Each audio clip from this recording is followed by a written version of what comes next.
Truth-Driven Thinking number 92B, The Accidental Atheist, Part 2, How I Got Here and How You Can Help, an Appeal for Mercy.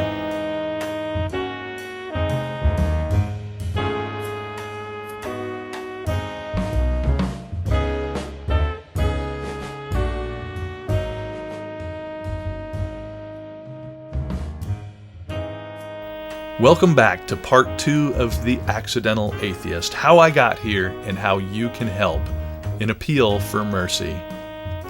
If you have not already done so, it's highly recommended that you listen to Part 1 before listening to Part 2. Otherwise, let's jump right in with Dr. Robert M. Price. For those who are new about Dr. Robert Price, he is a professor of biblical criticism at the Center for Inquiry Institute, as well as the editor of the Journal of Higher Criticism. His many books include Beyond Born Again, The Widow Traditions in Luke Acts, A Feminist Critical Scrutiny, Deconstructing Jesus, The Incredible Shrinking Son of Man, The Reason-Driven Life, The Da Vinci Fraud, and his pre-Nicene New Testament, which I'm a big fan of.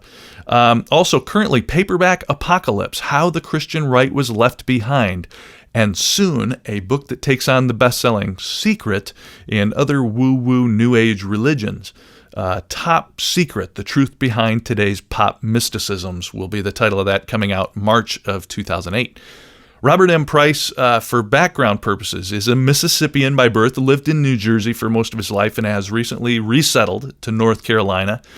Now, after an early involvement in a fundamentalist Baptist church, he went on to become a leader in the Montclair State College chapter of the InterVarsity Christian Fellowship, having developed a keen interest in apologetics, which, for those who don't know, it is the defense of the faith on intellectual grounds. So it's not a bad thing to say one is an apologist. It's a more of an academic term. Bob went on to enroll at Gordon Conwell Theological Seminary, where he received an MTS degree in New Testament. Billy Graham was the commencement speaker, by the way, there, he notes. Now, it was during this period in 77-78, however, that Bob began to reassess his faith, deciding at length that the traditional Christianity simply did not have either the historical credentials or the intellectual cogency its defenders claimed for it. Embarking on a wide program of reading religious thinkers and theologians from other traditions, as well as sociology, anthropology, and psychology of religion, he soon considered himself a theological liberal in the camp of Paul Tillich. He received a Ph.D. degree in systematic theology from Drew University in 1981. Now, from there, after some years of teaching in the Religious Studies Department at Mount Olive College in North Carolina, Price returned to New Jersey to pastor First Baptist Church of Montclair. Price soon enrolled in a second doctoral program at Drew, receiving a Ph.D. in New Testament in 1993. These studies and the New Testament critics of the 19th century rapidly eroded his liberal Christian stance, and Price resigned his pastorate in 1994. A brief flirtation with Unitarian Universalism disenchanted him, even with this new liberal extreme of institutional religion. For 6 years, Bob and Carol led a living room church called The Grail. Now, back in North Carolina, he attends the Episcopal Church and says he keeps his mouth shut. My view is something of an agnostic one on this, because simply as a historian, you have to realize that your judgments are always provisional and tentative, and you should not grind an axe. It doesn't matter to me whether there was a historical Jesus or not. I just find a lot of the considerations like that of the dying and rising gods being so similar to Christianity as being so powerful that I've kind of rounded the bend of thinking that the burden of proof is on anyone who would argue there was a historical Jesus. But I don't think it's especially unlikely that there might have been. It's just that there's no way to tell now. If there was a Jesus, he's been completely absorbed into all the myth and legend to the point where, well, no evidence really survives. So I don't think that Doherty or Harpur are really going beyond that. They're not really defending as a dogma that Jesus didn't exist. But the only place I differ with Doherty is that he tends to, and this is hardly a difference, he thinks that in the Pauline epistles, well, for one thing, that they're earlier than the Gospels. That's a traditional view and a reasonable view, and that they don't even present a historical death of Jesus, but are talking about nothing but a divine, incorporeal Savior put to death in some supra-mundane realm. And there are some passages that suggest that. They're very powerful in Colossians and 1 Corinthians. I'm not sure that's the whole picture, and I'm not sure he's provided sufficient documentary evidence for there being such a notion in that time. He has one reading of a particular church father where the man seems to deny that Christians believe in a crucified criminal and considers that the smoking gun. You see, they didn't believe in the idea of a trial and under Pilate and all that. I kind of think that this is so late in the day, it's probably likely that this church father just was denying that Jesus was really a criminal. But from the very picky nature of these two things, you can tell, I think, on the whole, he not only is right, but has really shown the way. Doherty points out, like, I've never heard anybody, like, he culminates what some people like Crossan and Thomas Brodie and Randall Helms have been arguing, that when the Gospels or the Epistles or any of these writers say, Jesus did this, we know it according to the Scriptures, they don't mean, well, we know he did it, and what do you know, here are some juicy proof texts to show he predicted. No, Doherty says they seem to mean that we know it happened because of an esoteric reading of the Old Testament. Exactly, and that was new to me, as I'm sure it is to a lot of people.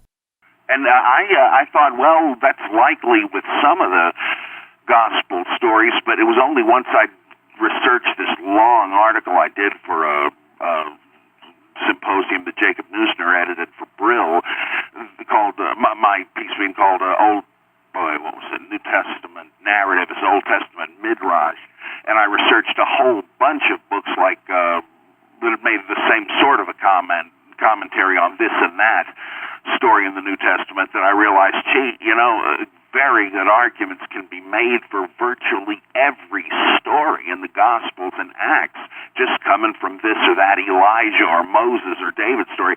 That really sent me back, and I thought, boy, Doherty is even righter than he thought. The whole darn thing, not just the Passion narrative. So he is really a genius and has advanced this whole thing. Yeah, they've become what Max Shaler called apostates rather than converts. They lost faith in their original religion, but they haven't so much joined a new thing that replaced it and inspires them towards something new as they have just joined the other team in the same stadium, and they're using whatever they espouse now as a platform to attack and destroy and take revenge on what they used to believe. So their stance has no integrity because it's parasitic upon what it rejects. And I realized as soon as I read that, I mean, I had thought of that many times, but as soon as I read that in Shaler's book, Ressentiment, it really hit me, and I realized, like in the book of Acts, it cut me to the quick. And I thought, that's what I've been doing here. I need to get in touch with the value religion has had with me if I'm to have any integrity in my own biography here. They all seem like nitpicking, but like the duration of the flood and the number of animals Noah brought on board, within the same 3-chapter story, they're different numbers, or the resurrection of Jesus. Did the women at the tomb see Jesus or not? You can't just argue that, some of the Gospels decided to record, like Matthew and John, record the women seeing Jesus, but others, Mark and Luke, just didn't. Well, why is that? They were running out of ink or something. I mean, it's ridiculous. You surely would have mentioned it had you believed it happened. And then you can pick almost anything else, differences in the 3 Acts accounts of Paul's conversion conversion? Did the men with him hear the voice and not see anybody, or see the light but not hear the sound, and so on and so on? But it goes on and on and on. There are who killed Goliath? Was it David or was it Elhanan? Depending on which chapter you read, it's one or the other. And there are many more of them. And the thing to point out is that these are not flies in the ointment. It's not as if they debunk the Bible as the fundamentalist fears. Rather, it just shows the futility of the model they use to understand it. And what I try to get across is, I am the literalist. I am the champion of the Bible, because I will not explain these contradictions away. Rather, I will use them as levers to uncover deeper levels of the text. It's not as if the Bible was written by a bunch of fools who couldn't keep the story straight. Rather, these differences show that they're the seams of the patches in the patchwork of the Bible. Where did Cain get his wife? Well, you'd have to be pretty stupid to not notice that if you were just writing the story of Cain de novo, or if it were a history. Yeah. But that shows you that it's neither one. It's a scrapbook of little snippets about Cain from ancient Israelite legend. So my whole approach to the fundamentalists is say, do you love the Bible? I do too. However, I fear your view of it is stopping you from seeing what it says. I think I can make sense of its problems and riddles, whereas you can't. Come, let us reason together. So that's my approach. Not just saying, "You fool, you don't have an inerrant Bible. It's really no better than some stupid romance novel." I don't know what I would say. Most probably think that there may never even have been such a meeting, because would the Sanhedrin, the highest and holiest group, be having a meeting on Passover Eve? It's highly unlikely. Yeah. And what is said doesn't fit what little we know of their procedure, and the claim that this guy's a blasphemer because he believes himself to be the Messiah, that was no crime. Other people did it and were endorsed by rabbis. The fact that he claims to be God, he doesn't. So, what is going on there? It's like they've just transferred later Christian dogmas that got Christians into trouble to the mouth of Jesus and have him already get into trouble. So I don't think anybody outside of fundamentalists thinks that this is really a transcript of what happened. Yeah, interesting. I just kind of an aside there, but that's mighty important, though, because we would have to give up the Christ myth theory if we could show that Jesus was knitted into the history of his contemporaries, as Caesar Augustus was, for instance, though many of the same stories are told of him. But here we find, this clamp that puts Jesus into history is probably fictitious itself. Right. And the Pilate thing, would he really have gone to such trouble to release Jesus? Not from everything we know about him. It just sounds very strange. Or Herod the Great, would he have taken such measures to eliminate a possible rival? Well, he might have, but it sure matches the myth of the tyrant trying to kill the infant Savior. So the few places where Jesus seems to be clamped onto history are exceedingly loose, and that's very significant, more so than it might seem.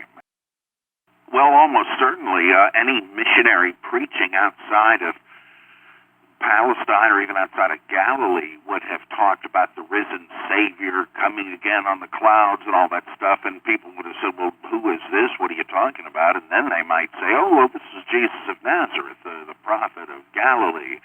There's an interesting scene in Matthew's Gospel at the triumphal entry where the Jesus fans are bringing him in on the donkey and hailing him and acclaiming him, and the Jerusalem population says, who is this guy?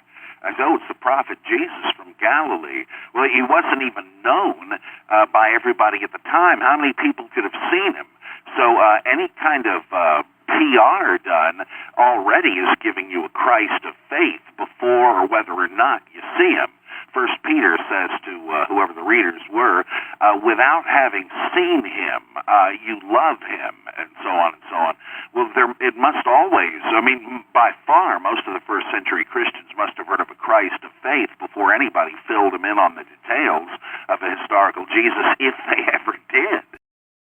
I was surprised to read in conservative scholars like Joachim Jeremias and others that you already had people that seemed to understand Joshua as the prophet like Moses who would come, but they didn't relegate him to the past. They thought there still would be some kind of Joshua to follow Moses, and Theudas the magician, so-called, and Joshua is literally translated to Jesus? Yeah, that's like the Hellenized version of it. Okay. So that you find even in Jude and Hebrews, they're talking about Joshua, Moses' attendant, and they're calling him Jesus.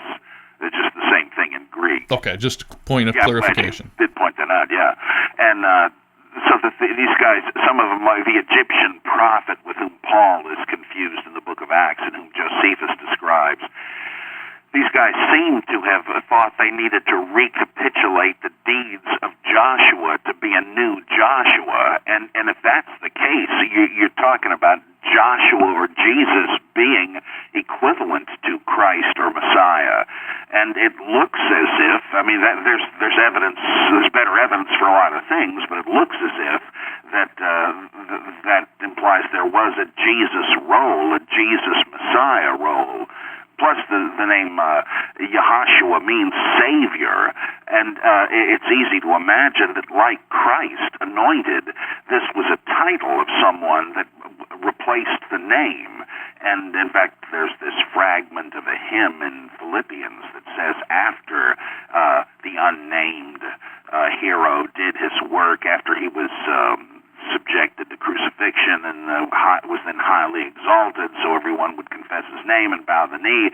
He was then given the highest name of all, Jesus. Well, what was his name before? This writer, what did he think? Well, that's still an open question, and my guess is that this is a hint that the Jesus religion had been some version of the Osiris or Dionysus religion, both or Baal. They're all long, well-known religions in Israel. Well, there is an actual statement in 2 Corinthians where Paul says that if somebody comes to Corinth with a different Jesus, a different spirit, right, and a different gospel, they're ready enough to accept it. What does he mean by that? Right. I mean, he might mean a different and inadequate interpretation of Jesus of Nazareth, but I wouldn't race to assume that.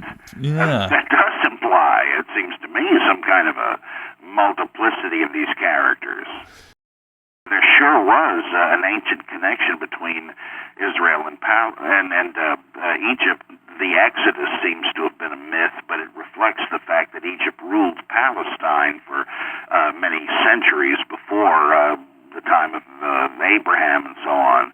And so there could well be Egyptian background. There sure is Osiris material, but one thing that bothers me a bit about both Acharya and Harpur and the people he's dependent on is that they have so many plausible parallels, but that's about it. I mean, the names are kind of like sure, Jesus, etc.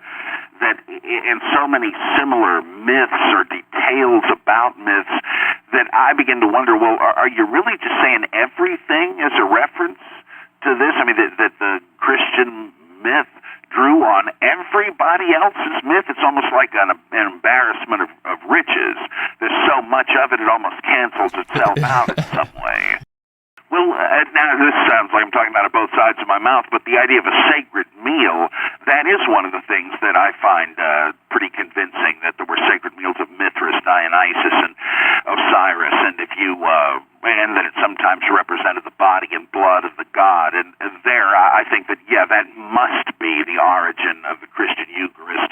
You just cannot, from everything we know about variegated Judaism, there's just no way Jews would be talking even symbolically about eating human flesh and drinking blood. Yeah. And that has to be a mystery religion borrowing. Yeah, I find myself wearied of that in some of these books because I'm not sure that it matters, even in Christian terms, whether you say that everything was totally new. It matters if you say, well, wait a minute, these people had long known of dying and rising gods, which never existed. Now, that strikes me as highly important. But if you say, well, you know, the Christians weren't the first to have speaking in tongues or a sacred meal, there I say, well, what? I mean, you're just talking about the forms of religion. Yeah, what's your point? Yeah, well, does it surprise you that people prayed before Christianity started? Right. So it's a funny thing. So I try not to go to draw the circle too wide, but to stick to the stuff that really makes you think, hold on a minute, maybe there's nothing basically distinctive about this.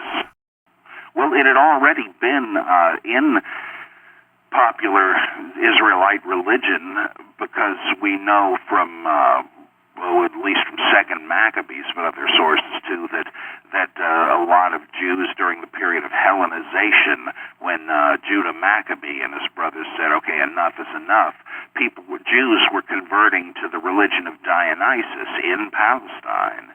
And we know, it seems to me, it's very clear that the Joseph story in the Old Testament was already a rewrite of the Osiris story. And there are many, many points of connection on that. And so it seems to me they already knew this. There was not some sort of hermetically, no pun intended, sealed container with Judaism here and everything else over there. Sure. The reason there were staunch Jews opposed to any influence at all is as a reaction against the main body of Jews being open to foreign influences. And plus, they weren't really even that foreign. I mean, this is all a kind of sneaky survival of the dogma that the chosen people of God had a true revealed religion and only occasionally contaminated it with its heathenism, whereas it's clear from the Rosh Shamra text and all that kind of stuff that Israel was simply one more Canaanite nation that essentially shared the same religion with a few different names. And so Christianity comes out of that. It didn't really even have to borrow a lot of this paganism. It was all just in the atmosphere and always had been. Depending on how you date things, you have a Last Supper scene in 1 Corinthians. And I think William O. Walker and Winsome Monroe and others are right that it probably was not originally part of 1 Corinthians. But yeah, okay. That's a bit earlier. It's a synoptic type Last Supper scene. But it's not as literalistic, is it? Or I should say it's not as narrative as the Markan version? Well, it is. It's just not very long, but what there is of it sounds very much the same. Okay. On the night he was handed over, Jesus took the bread and said this, and took the cup and said that, and it does sound so close to it that it seems to be just another version of it. Okay. Is it? Most scholars that have looked at it think that Mark's is the original, but I think you can make a case that 1 Corinthians was. But then again, one could have been assimilated to the other in manuscripts before ours. But it's not even clear to me that 1 Corinthians is earlier than Mark. I think all the Pauline epistles really just go back to him in name. I think they and the Gospels are both late 1st, early 2nd century products. So it may have been borrowed from the Gospels. Maccabee is real interesting on it. He said that, it originated with Paul. Paul wrote this. Paul said it. But what does he say? I received from the Lord what I passed on to you. He said, which seems to mean he got it as a revelation, not as some report from people who were there. So, I mean, there's so many good possibilities here that's why I think a responsible historian cannot just pick a hobby horse and say, well, this is it. Yeah. And you certainly cannot do what the apologists do and say, yeah, really all of that means absolutely nothing. It's the same way you learned it in Sunday school. I'm not sure there really is a Messiah concept in the Old Testament. Bruno Bauer said it was really a Christian creation, and I'm almost willing to agree with that because virtually every supposed messianic prophecy in the Old Testament not only has nothing to do with Jesus, but doesn't even seem originally to be envisioning a future king. These things like unto us a son is given and child is born, the government shall be on his shoulders, and all that stuff. It seems to they seem to be birth oracles or enthronement oracles for a new heir to the throne who has just been born, or when the king died and his son takes the throne for the first time. It's hard to tell which, but Psalm 2 is another one. I will tell of the decree of Yahweh. He said to me, you are my son. This day I have begotten you. Ask of me, and I will give you the ends of the earth as your possession. You shall smash them with a rod of iron. All that stuff was talking about their own contemporary kings of Judah. It was only once they had no autonomy anymore as of the Babylonian exile that people began to reinterpret all these things as references to a coming king. And so I think maybe the only thing you could say was a genuine messianic prophecy might be the stuff in Ezekiel about how God will send David his servant, but that's a little ambiguous. And in Haggai and Zechariah, where they appear to think that Zerubbabel, the Jewish governor under Persia, is going to overthrow the Persian Empire. Those might be the only two genuine messianic prophecies, and the latter was obviously a misfire. But it's true that in Jesus' day, the dominant rabbinic view was that the Messiah had to be Davidic. But one more thing, and I'll shut up with this. There was also a view that there might be either with him or instead of him a Levitical Messiah, priestly one, which seems to have arisen as propaganda for the Hasmonean kings, Judah Maccabee and his successors, because they were priests, not kings, and so suddenly you start reading in the Testament of Levi that God is going to send two anointed ones, etc. So that was part of the furniture of messianic expectation, but not all Jews believed it, and I'm not sure it really is a central Old Testament notion. You know, one of the things that I've read about is this Marcion character. Mm-hmm. Tell me about him. He was apparently a shipbuilder and a rich guy from Sinope in Pontus, oddly the same town that Diogenes, the Cynic founder, was from. Okay. And he taught a kind of Christianity that succeeded and spread like wildfire all over the Roman Empire. He was active somewhere between about 100 and 140, and he believed that Jesus had come as the son of a hitherto unknown God, the Father, not the creator God of Judaism, and that he appeared among Jews to invite them to abandon the creator and lawgiver and to believe in the loving Father who would not judge anybody for their sins, but one would be righteous just in gratitude toward him. And he picked 12 disciples, but as Mark depicts, they're utter idiots who couldn't keep it straight, and so they didn't understand the different God, thought Jesus' Father was the Old Testament God, and confused Judaism and this whole new thing, Christianity. Well, once Jesus died and rose from the dead, he saw where this was going, so he said, look, I need a new apostle who I can just teach the straight stuff to on the spot, and he picked Paul. So Paul becomes the only legitimate apostle, and Marcion read the Pauline letters as talking about the God of this age, the Creator, and then the Father of Jesus Christ. And so he taught this. He taught a lot of other stuff, but he apparently didn't really have anything against Judaism. He just believed that it wasn't Christianity. He thought that Jewish scriptures were true and that there was such a God, and he was more or less righteous, and he would send a Messiah for his people Israel, but we're not Israelites. That's none of our business. Jesus isn't the Jewish Messiah. He's the representative of the unknown Father. So we got a new religion here, and let's not try to exploit the old scriptures of Judaism. What we need is a Christian scripture instead. So he says, let's take the 10 Pauline epistles, the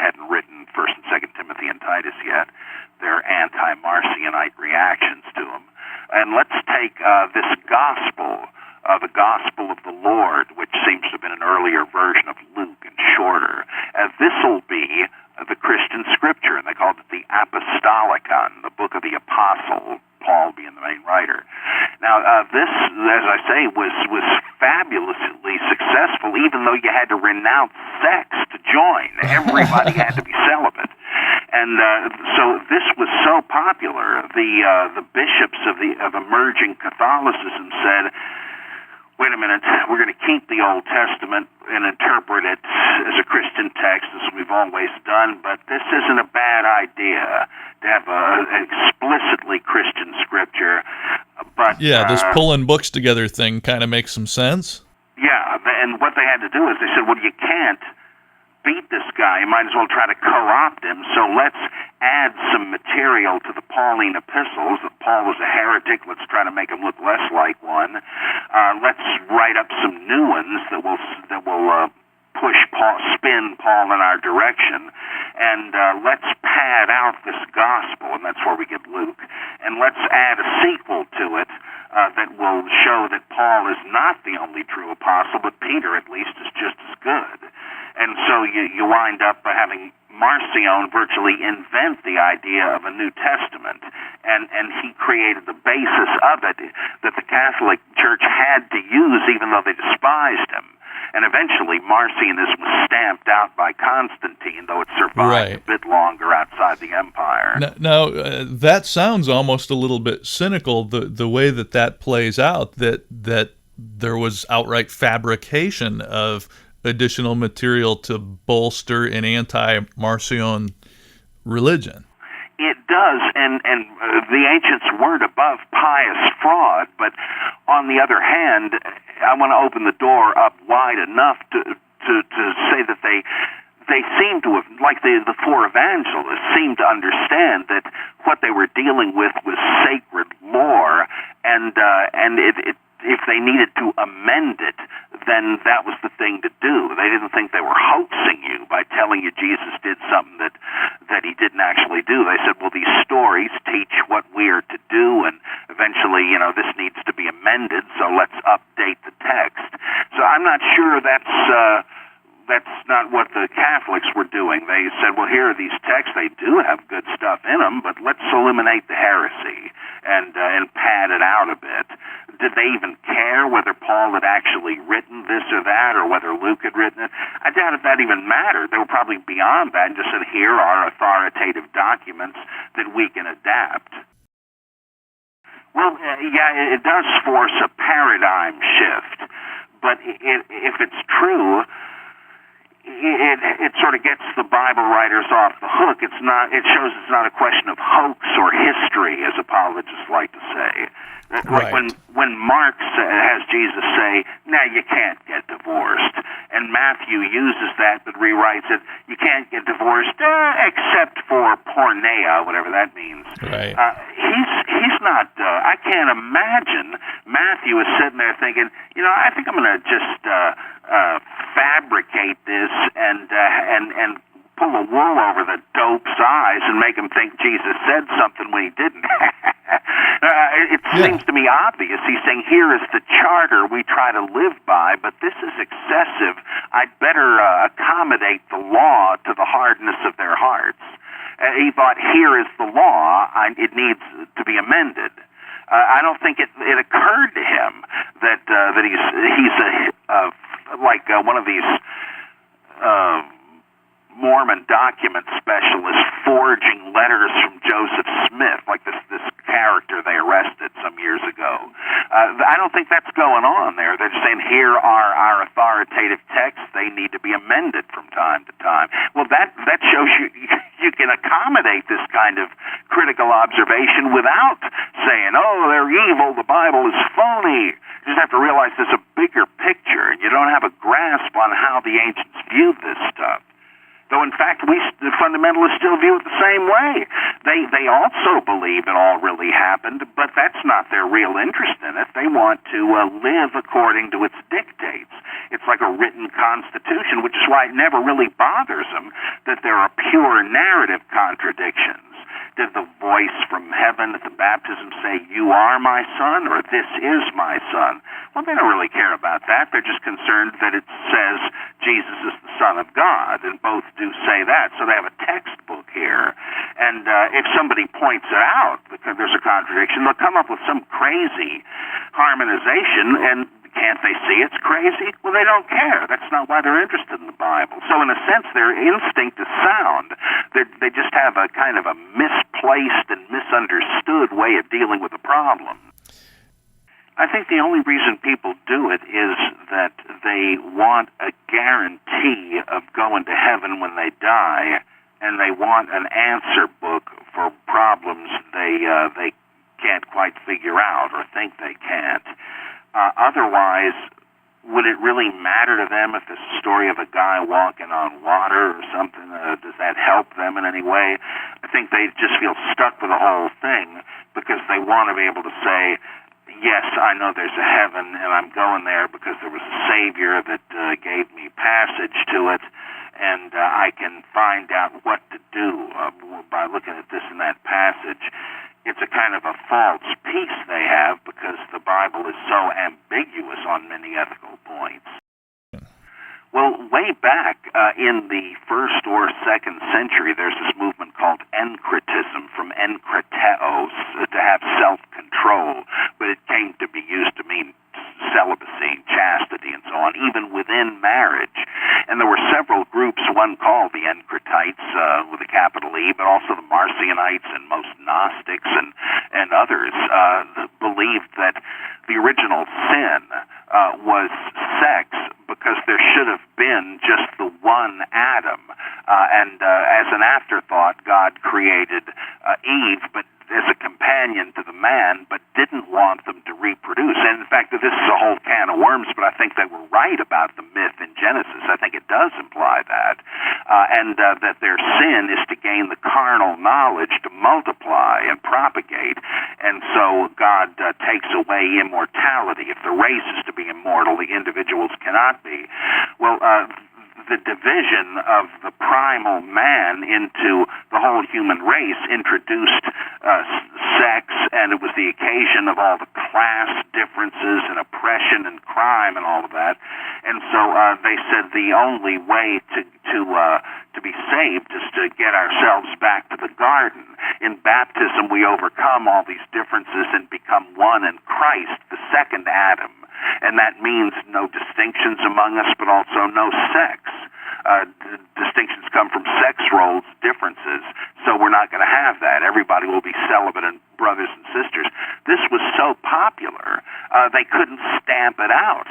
And finally, St. Augustine and others introduced a kind of compromise measure. They said, you know, you guys are right. That is the will of God.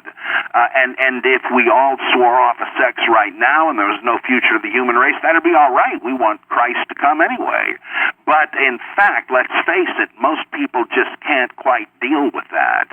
So the elite in the monasteries and the convents and in the priesthood will be celibate. But the poor slobs, the pew potatoes, as I like to say, they will have to let them indulge in sex as a necessary evil, which is why all these centuries later, Pope John Paul II could say, it's not only adultery if a man looks at another's wife with lust. If he looks at his own wife with lust, it's adultery. Now, where the hell does he get that? It's like the Orwellian anti-sex league. That is I think he gets it right out of this ancient Encratite doctrine. And the only time premarital sex is mentioned, it's even more clearly a property crime.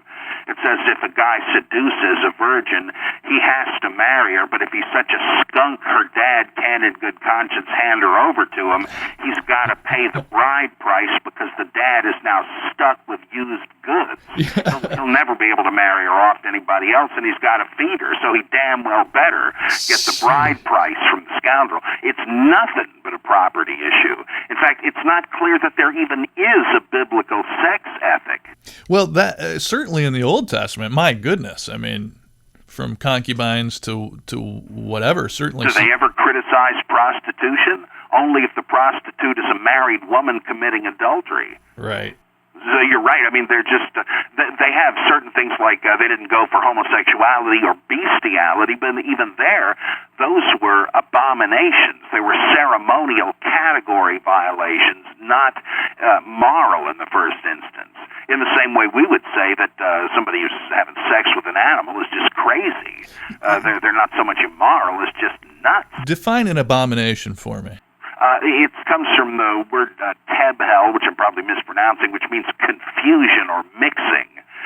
So they believed if you violated the categories of God's creation, that in this case sexually, but there were many other ways, that was blasphemy. Gotcha. And they said you couldn't, that's why you couldn't eat pork. Mammals that could be eaten had cloven hooves and chewed the cud. Well, Porky and Petunia have the hooves, but they don't chew the cud. So they don't fit the category, so they're off limits. I wanted to ask you about C.S. Lewis, because I also was thumbing Mere Christianity recently, going back through. What do you think of Lewis's theology? I appreciate his love for the past, which I suspect is Christianity as a function of a kind of murky medievalism. I like that a lot, and I go to the Episcopal Church because I like it. But I find less and less of anything he says to be cogent anymore. It seems to me it's all based on fallacious logic and just cheap debating points and cleverness. I just find he's circular. He indulges in special pleading. I think I hope he was better when he wasn't talking theology, but when he was, it just seems shoddy to me. Or like he'll say, well, how is it that the Son could be eternally the Son of the Father, and yet there was never a time when the Son didn't exist? Oh, well, it's not so odd. Just imagine a table with a book on it. Doesn't that imply somebody put the book on it? But imagine that the table and the book have been there from all eternity. So the one is dependent upon the other, but it's always been that way. Now, that doesn't help. That just creates the same conundrum. Yeah. And there's all kinds of sort of clever but phony arguments like that. Yeah, yet I find him championed as kind of the modern, popular, apologist, rational approach to understanding this stuff. Yeah, here's the apostle to the intellectuals. Yeah. That's very sad. Worse than him is G.K. Chesterton, who is just a windbag. It's really sad. They're fun to read, but they got nothing to say. Yeah, just look at Jung and Joseph Campbell. These guys didn't resort to supernaturalism, but they had a psychological theory that makes a lot of sense to me that explains why myth and ritual are nourishing. I cannot believe the whole human race throughout its history has just been tricked into mummery, that nobody ever got anything good and noble and wholesome from this. It's obvious they did. So you just have to ask, well, what did it? Was it sadly based on a delusion? I feel good if somebody tells me I've been given $1 million when in fact I haven't. Or is there some kind of healing thing with certain stories that resonate with the collective unconscious? I think, yeah, there is. That doesn't mean there's spooks in the world or anything. But, I mean, these guys can't beat Stalin and Hitler. It's just absurd to blame religion. It's obviously people are going to, religion aids and abets a lot of people that are nuts. And I suspect Iran and these guys wouldn't be on the warpath if it weren't for religion. But people will use anything to kill as many people as they can. Fairly lengthy conversation because there's so much to talk about with Dr. Wilson, both in terms of some general evolution background for me and for maybe those of us who don't deal with evolution a lot, but then I think even as interestingly, why Dawkins is wrong about religion and group selection according to Dr. David Sloan Wilson. And you may have seen some of his articles recently in E-Skeptic and Dr. Dawkins' response. So let's get into that. Dr. David Sloan Wilson is a professor in the Department of Biological Sciences at State University of New York in Binghamton, with a joint appointment in anthropology, I might add. He is the author of multiple papers and books, including Darwin's Cathedral, Evolution, Religion, and the Nature of Society, and Unto Others, The Evolution and Psychology of Unselfish Behavior. But Dr. David Sloan Wilson's first book for a general audience is out, Evolution for Everyone, How Darwin's Theory Can Change the Way We Think About Our Lives, by Bantam Press. Publishers Weekly, by the way, calls it by far the most accessible account of evolution for a general audience, as well as the farthest ranging, and E.O. Wilson calls it truly a book of our time. Some impressive recommendations there. I want to welcome to the program Dr. David Sloan Wilson. Thank you, Steve. So there are things that we associate that we don't associate with evolution because they're fast-paced. You and I might learn something as individuals.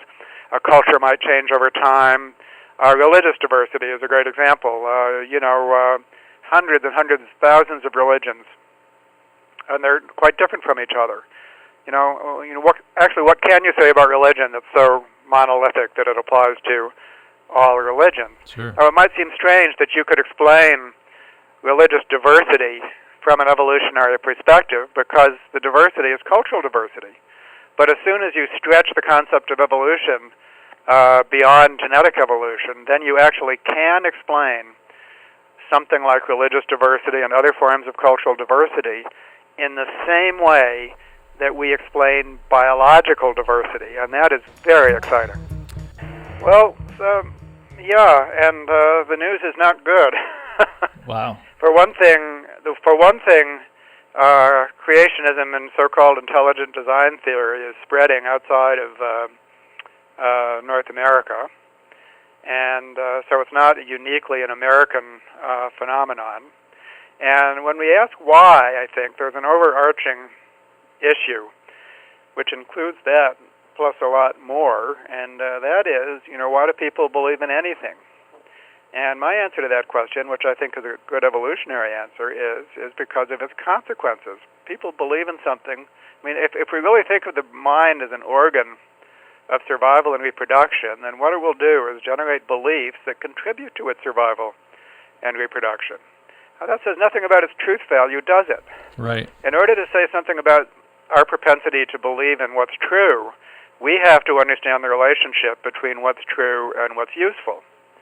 And there's many examples, plausible examples, of beliefs which are false in the factual sense, but useful in terms of helping us survive and reproduce.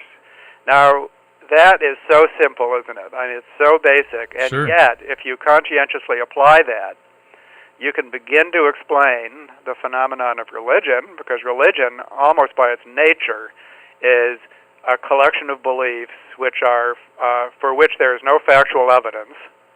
Right. And yet, people believe in them anyhow. Sure. And so also, of course, creationism and intelligent design is a variant of religion. But don't stop there. What about political histories of nations, patriotic histories of nations? Absolutely. That's a good one. And there's others. What about intellectual ideologies? What about Marxism? What about free market economics? And so there's an important point to be made here, which a lot of the criticisms that are directed against religion actually need to be directed more widely against what you could call adaptive falsehoods. And as soon as we do that, we take some of the heat off religion and we put it on some other things, which I call stealth religions, and they've gone under the radar screen. Oh, sure. Because they don't invoke gods and stuff like that. They're more subtle in terms of their fictitious claims, and yet when you look at them, you find, just as with religion, these things are false. Why the revelation to me has been that when we're taking action in this world, that using the scientific method makes sense to evaluate these claims and find out what works and what doesn't. Absolutely, and to do that, and to do that in a respectful fashion. That there's a sort of a style of interaction here, which I think is important, because I think that some people are failing in that style, and they've become so polarized and convinced that they're right, and disrespectful of the people that they're opposing, that you get the old us-them mentality kicking in. There's something else that makes good evolutionary sense. Absolutely. And this is something we really need to avoid. Well, in fact, if you were to go back and look at, we've addressed that topic and debated it quite a bit on this program, be it soft atheism versus, quote, aggressive atheism, or from the Center for Inquiry, we had Joe Nickel, who has I think a very kind approach to investigating paranormal claims, hauntings and that type of thing for the Center for Inquiry. And long story short, I'm totally with you on this. I think it wasn't long ago that I believed a lot of these things that I now believe are false. I could be wrong now, but there is no need to belittle one another in this process. Yeah, I think that there is now soft and what were your words? Soft and hard. The soft and aggressive, I guess, were my terms. Yeah, and I just want to amend that a tiny bit. I think there's some things that we can be firm upon without being aggressive. Right. One of those things is what I call naturalism. If we're going to study something, are we going to explain it in terms of natural processes, okay, law-like natural processes, or are we going to accept the possibility of supernatural agents which can intervene in natural processes at their whim, either in physical processes or in human affairs, okay? Right. And there's a couple of reasons for being strong, not aggressive, but strong, yes, about excluding the possibility of supernatural intervention. There's two excellent reasons. One is, it's a perfectly good hypothesis. It just happened to fail so utterly and so long ago that we can reject it with confidence. Sure. And actually, Darwin, in the first edition of The Origin of Species, quoted I think the Anglican priest William Whewell, who has a lovely quote about, at least, and this was written in 1830, so this is when Darwin was a young man. Whewell wrote, at least we can say this, that we're going to study natural processes. It's going to be in terms of laws, not the intervention of supernatural agents, simply because efforts to do that just fail to predict the facts of the world. It's not the case that all terrestrial animals originated from a single geographical location, which was where Noah's Ark landed. No, it could have been their way, but it wasn't, and so we need to move on. Well, again, I'm not sure. I have much to say against the so-called new atheism. I've read Dennett's book and critiqued it carefully. I've read Dawkins's book and I've critiqued it carefully. And frankly, I don't want to read more books. I know. And I think the title of Hitchens' book more or less says it all.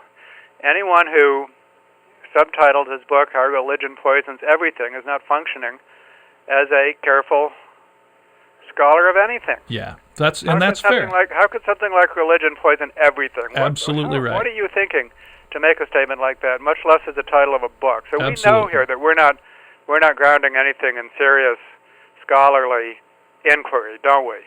And the same goes for the other books, Breaking the Spell, The God Delusion. These books are wearing on their sleeves their opinion of religion, not just the fact that literal belief in religion is false. Okay, that's something which is yawn-provoking for most of us. Yeah. Anyone who signs on to naturalism, which is,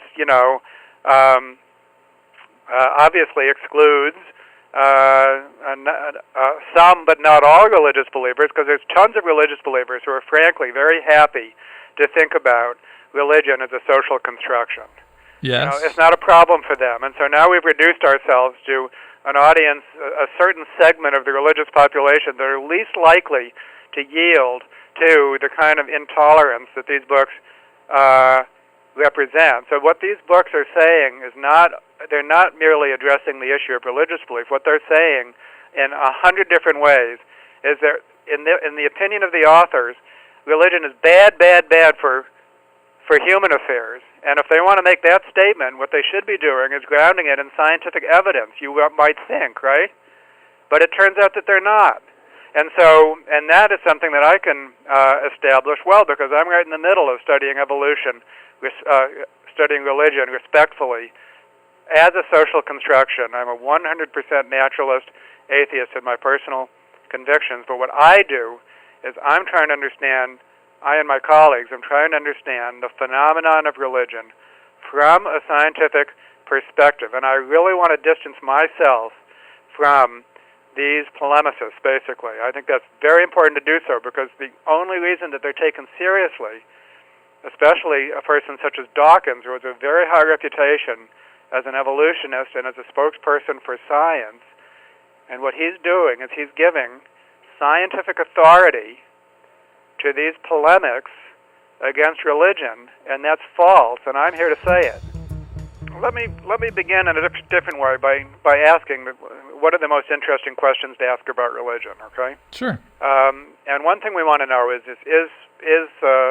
religious belief literally correct, okay? That's an interesting question. Okay. A second question is why do religious beliefs exist if they're not literally correct? And especially, what are the consequences for human affairs? Are they benign? It's perfectly possible that religion could be a fiction, but a benign fiction. Or it might be destructive, or it might be a mixture of both. Okay? Now, that second question, what is the nature of religion and its consequences for human affairs, is obviously a very important question. And if you look at these books that we've been talking about, and let's focus on Dawkins's book, you'd think, what is that book about? And I think the only fair answer to that question, it's about both of those questions. It's not strictly speaking about the correctness, whether religious belief is literally correct. If you begin the book starts by saying, imagine with John Lennon, a world without religion. And then there's this whole list, no 9/11, no Northern Ireland, no this and that, all of which, of course, are terrible things. And the message of that first page, much less the whole book is that religion is bad as far as its consequences for human affairs is concerned. Okay, right. And so the question is, my question. I'm not interested in the question of is religious belief literally correct. I know that it's not. As a scientist and as a naturalist, a long line of naturalists. To me, that's an uninteresting question because it's something we already have an answer for. I didn't need Dawkins to tell me the answer to that question. I'm much more interested, and I think everyone should be more interested in the question is, what is the nature of religion, and especially what are its consequences for the human affairs? Now, when we ask that question, now we've moved into the realm of science. And It turns out that evolution offers not one, but a number of major theories of religion. And here they are. I'm going to knock them off real fast. Go ahead.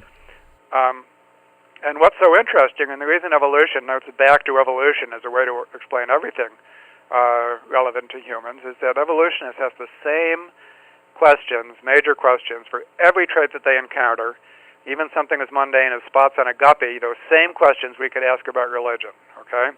So the first thing we want to know is it an adaptation? Is this something that evolved to increase the survival and reproduction of some entity, okay? That might be yes or no. There's lots of traits out there which we've already talked about, drift, and for other reasons, there's things that you see, traits which they're out there, they stick around, but they're not adaptive, they're not adaptations. Sure, okay. So is it an adaptation? If it is, what's the entity that evolved? Is it a group? Does religion enable groups to survive and reproduce compared to other groups? Or is it an individual level adaptation? Does religious belief enable some individuals to outcompete others within their same group? Okay. Or, in the case of culture, there's this interesting third possibility, which is that a cultural trait can spread from head to head like a disease organism, and therefore not benefiting human individuals or groups, just like the AIDS virus or the cold virus or whatever. Kind of a Daniel Dennett thing? Or Richard Dawkins thing. Okay. So that's one hypothesis. Okay? Now, on the non-adaptation side of the ledger, there's three possibilities, at least three. One is it was adaptive in past environments, but not in present environments. So our eating habits are killing us today. They're maladaptive, but you only have to go back to an environment of food scarcity, and they make perfect sense. Maybe religion is like obesity, something that made sense in the tiny social groups of our ancestors, but makes no sense in the mega societies of today. Or it could be a byproduct, something that Stephen Jay Gould called a spandrel. And so a good example, eloquently described by Richard Dawkins, is that moths use stars and the moon, celestial light sources, to navigate. That's an adaptation. Right. But that causes them to spiral towards earthly light sources like street lamps and flame. Sure. So there's a costly byproduct of an adaptation. And so maybe religion is like a moth to flame.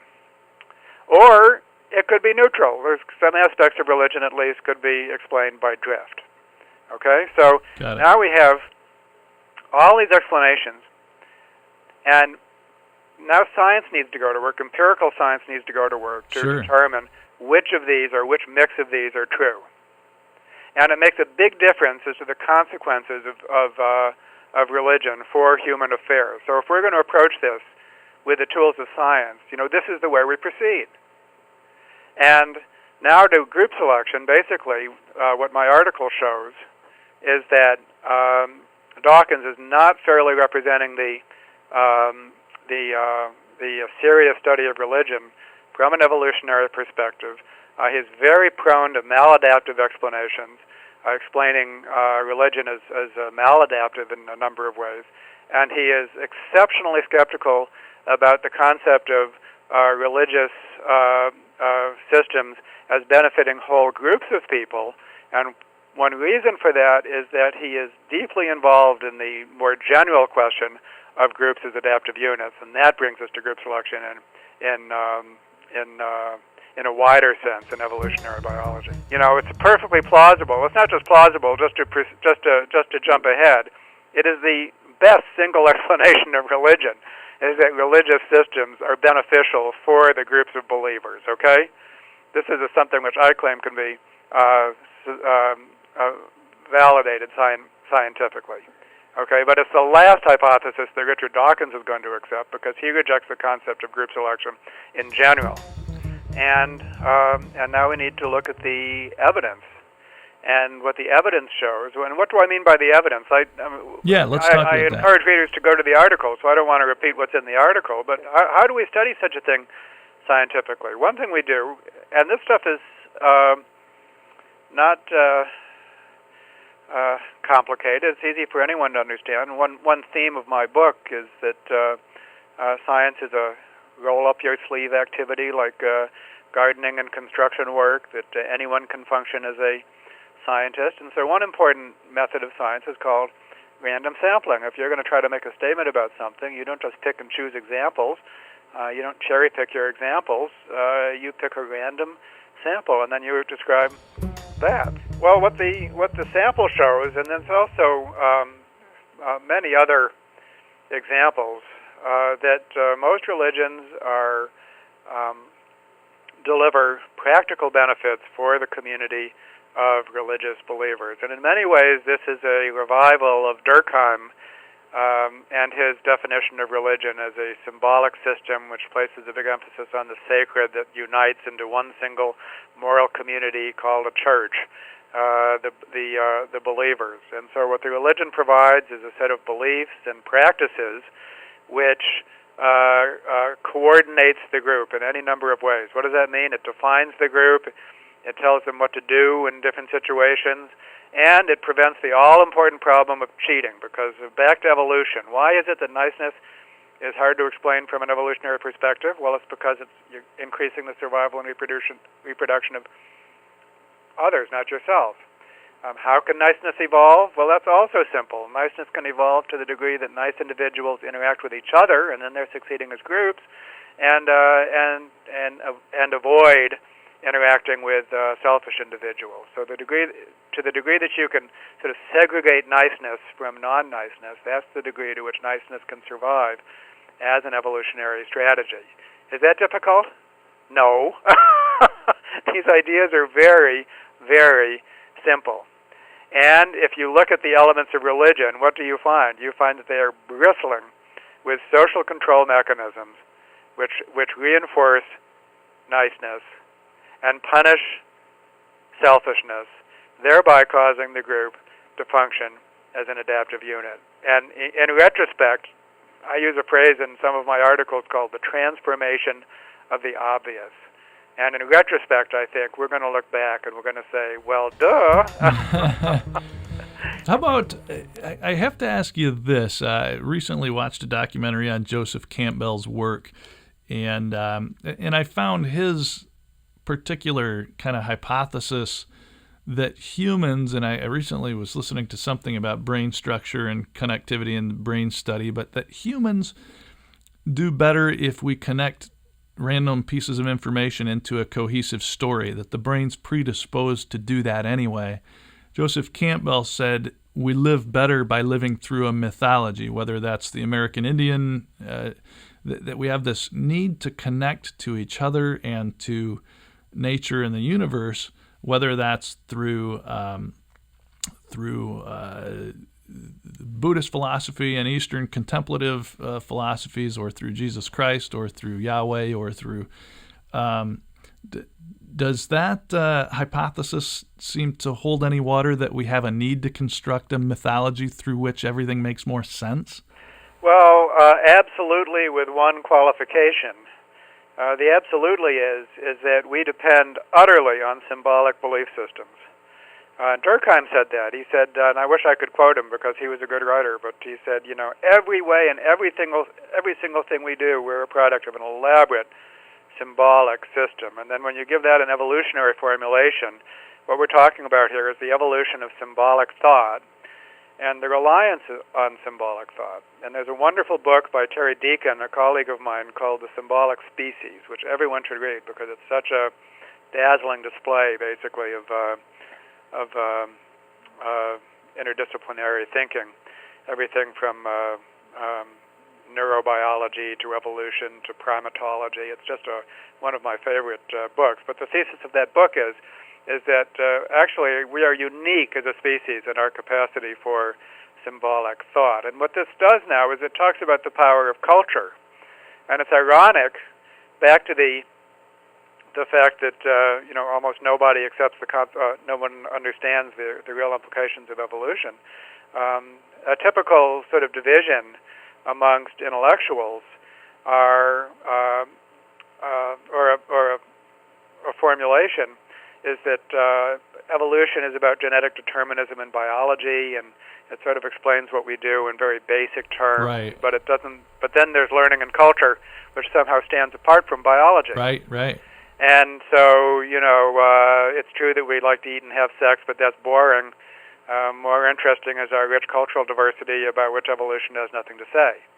And so now what that needs to be replaced by is a concept of, yes,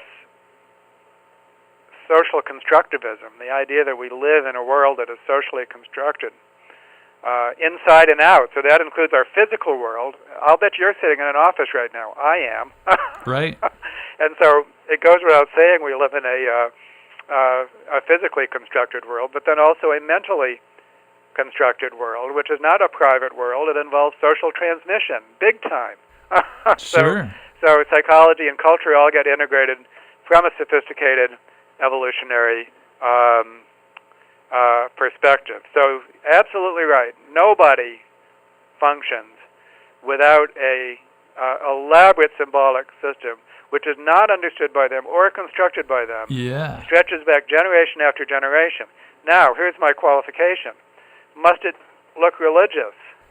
Oh, no, I was just thinking that. I mean, from politics to NASCAR affiliation to sports affinity, nationalism, and science. So there can be a secular, there could be the ideal, which I imagine is your ideal. It's also mine. It's the sort of humanist ideal of a system. Call it what you will, a symbolic system, a cultural system, a belief system, which is fully respectful of the facts of the world, and yet at the same time is very effective at solving the problems of life in a practical sense.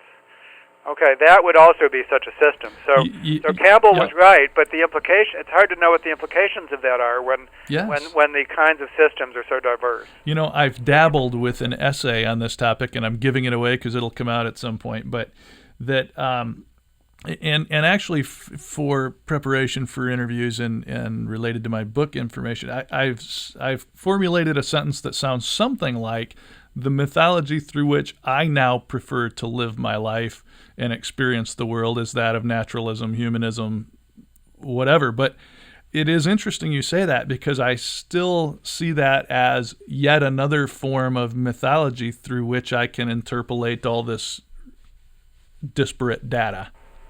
Yeah, I have no problem with that whatsoever. And for the same reason, I have no problem thinking of science as a religion. That's an it's interesting... a religion with a very special God, and that God is factual realism. That's an interesting leap you make there. I was in a deep conversation with a pastor last week, and I'm not sure I'd go that far, but I was pretty close to saying, yeah, I see elements of religion in naturalism. And Absolutely. you would go that far. You'd call it a religion. Well, again, I mean, that's going to bring us back to what is religion. Okay. How do we define it? That's obviously notoriously difficult. A superficial definition is belief in supernatural agents. If that's your definition, then science doesn't qualify. If you begin to think more deeply as to what religion is, and in Latin at least, in our language, it's derived from the Latin for religio, which means to bind together. That's getting a bit closer. Yeah, sure is. And if you then look at the elements that we associate with religion, such as the concept of sacred. I love the concept of sacred because it's central to religion, but also can be given a purely secular formulation. What does it mean to be sacred? When something is sacred, it dominates you. It tells you what to do. When something is profane, you dominate it. You use it for your purposes. And once you begin to think of an idea as sacred like that, you can begin to see, first of all, how any cultural system would need a concept of sacred. That's what gives it power, right?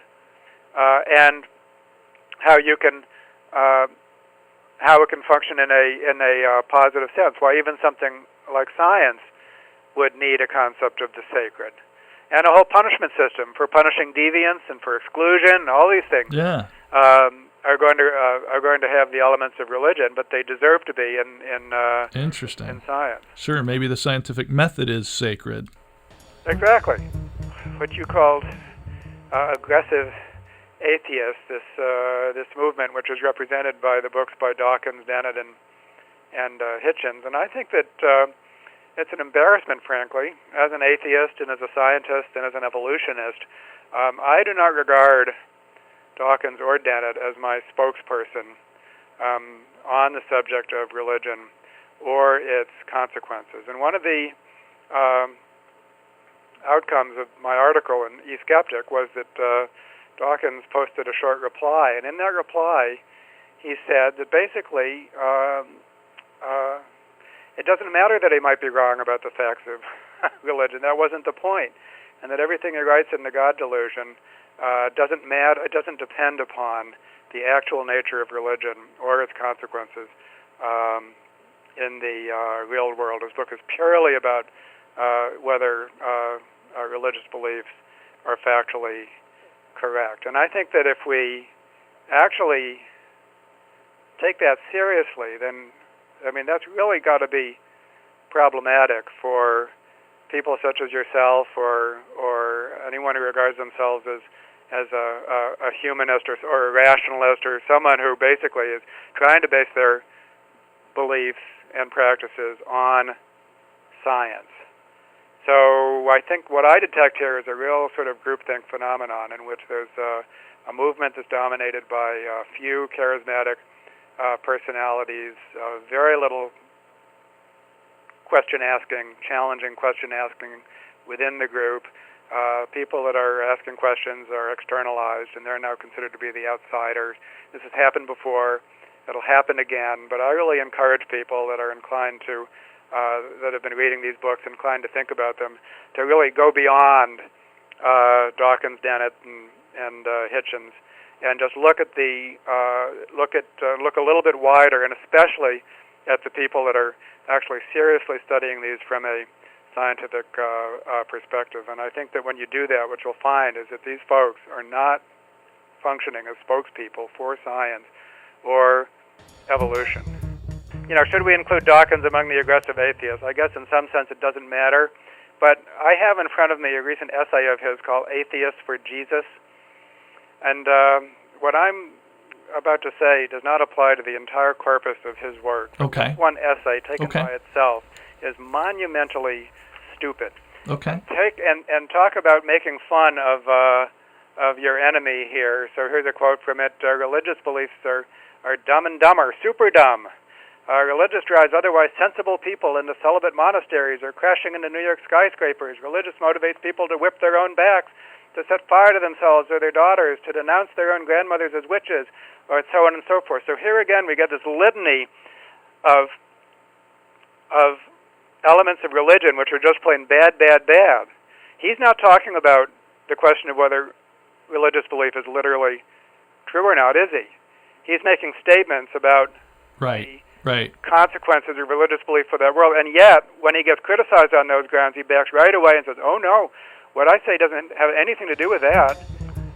So basically, let me just go on a couple more minutes about this essay, because he makes a biological claim. This no longer has anything to do with evolution, with religion. This has to do with biology, which is that, let's put it even more bluntly, from a rational choice point of view, or from a Darwinian point of view, human super niceness, the kind of niceness we see in humans, is just plain dumb. And yes, it is the kind of dumb that should be encouraged. So here is Dawkins, for most people, is supposed to be a spokesperson for the subject of evolution, saying that Darwinism has no capacity to explain the kind of niceness that's found in humans.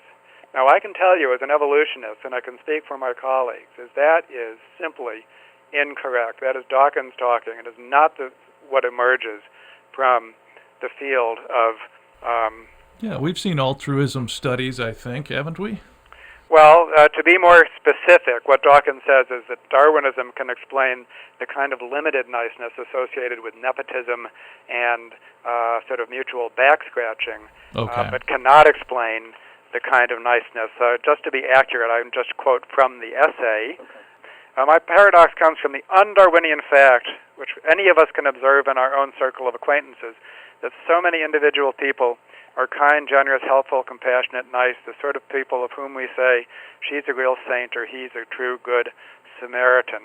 And it's this kind of niceness which Dawkins says has no explanation from a Darwinian perspective. Now, what is his solution for increasing wide-scale human cooperation? The best I can offer is what I hope may be a catchy slogan. Atheist for Jesus would grace a T-shirt. There is no strong reason to choose, or it goes on, and then it concludes by saying, if we play our cards right, and perhaps the oxymoronic impact of Atheist for Jesus might be just what is needed to kickstart the meme of super niceness in a post-Christian society. If we play our cards right, could we lead society away from the nether regions of its Darwinian origins into kinder and more compassionate uplands of post-singularity enlightenment? So here is a person who is saying that our best hope for increasing widespread human cooperation is a catchy slogan on a T-shirt.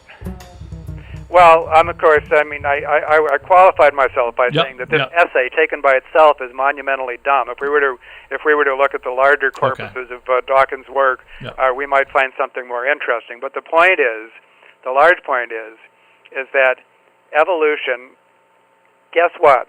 It explains the full spectrum that we see in human affairs, and that includes the nice and the nasty. It has the resources to explain the full spectrum. And when we look at religion, something as complex as religion, what do we find? We also find the full spectrum. We find wonderful things and we find horrible things. But unless we correctly diagnose the subject, unless we get some scientific understanding in here, we're not going to be able to maximize the benefits and minimize the cost. So everything should rest on a proper scientific understanding of what we're studying, which can then be used for practical ends. And it's by abandoning that, by saying that he can say what he likes without needing to know the facts about religion, that I think is just, I'm here to say that that's not right. Of course. And one thing that a culture has to do is, of course, hang together at a scale so that there's large numbers of people that regard themselves as part of the same group, are participating in the decision-making process, so on and so forth, are part of the same normative system. And that's one reason to study any cultural system, any traditional cultural system respectfully, which includes religion, is that these systems are functioning well at their own spatial scale, at their own scale. They fall far, far short of universal cooperation. And so let me just say, of course there's nasty things about religion. There's between-group conflict. There are repressive enforcement of conformity within groups. Obviously, there's the belief in adaptive fictions, the disregard of facts, and all of that. So it's not as if we're saying that these things don't exist. But if you don't understand them scientifically, if you don't understand why they exist, and there's no hope for solving the problem. And the true solution to the problem is, as you say, begins with just plain respectful social interactions. Yeah. A culture of respect. If you don't have that, then the society fragments into warring groups, and there you are all over again. So really, we have to address all of these issues and think of religion, not encapsulate that subject. Almost everything that we talk about with religion, with respect to both its good and bad qualities, applies to other cultural belief systems. So we really need a scientific understanding of this. Very interesting. Well, I thank you once again, Dr. David Sloan Wilson. I think that's a great place to leave it, and you've given us a lot of food for thought. So thank you for joining us, and we appreciate your time. My pleasure.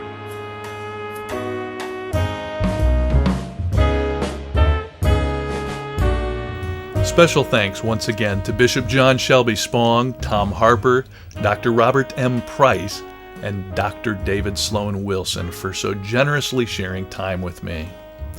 I'm Stephen L. Gibson, and in the introduction to this program, I asked two favors of you.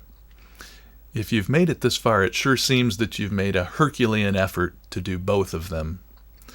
The first was that you attempt to understand how I got to my position of non-belief or atheism, and that by doing so, perhaps you could accept me and others like me as still worthy of love, kindness, inclusion at the interfaith or interbelief table, and respect as a moral being where we earn that respect. Secondly, I simply asked that you love me in the global sense, even though I do not believe in a definable God. For your efforts, I am sincerely and eternally grateful to you. I'll offer a quick reminder that you can hear the extended, complete interviews, and there was over 50% more discussed with each of these interesting experts. You can hear those by joining and contributing your thoughts, too, at our social learning community at truth.bloomfire.com. I should probably also note that much of my research, my own personal story, and the complex arguments in all directions surrounding human beliefs and how we divide ourselves and hurt one another as a result of how and where we are raised, is covered in a novel called A Secret of the Universe, a story of love, loss, and the discovery of an eternal truth. And that novel is available at Amazon, at asecretoftheuniverse.com, on the Kindle, or in audiobook format at audible.com. With over 100 detailed endnotes and citations, that novel is also available for free if you join our social learning community, again at truth.bloomfire.com. And with that, I profoundly thank you for your interest, your care, your attention, and attempts to make the world a better place through the first step of mutual understanding. As Bishop Spong and I said in his interview, let it be. Peace be with you. Thanks for listening.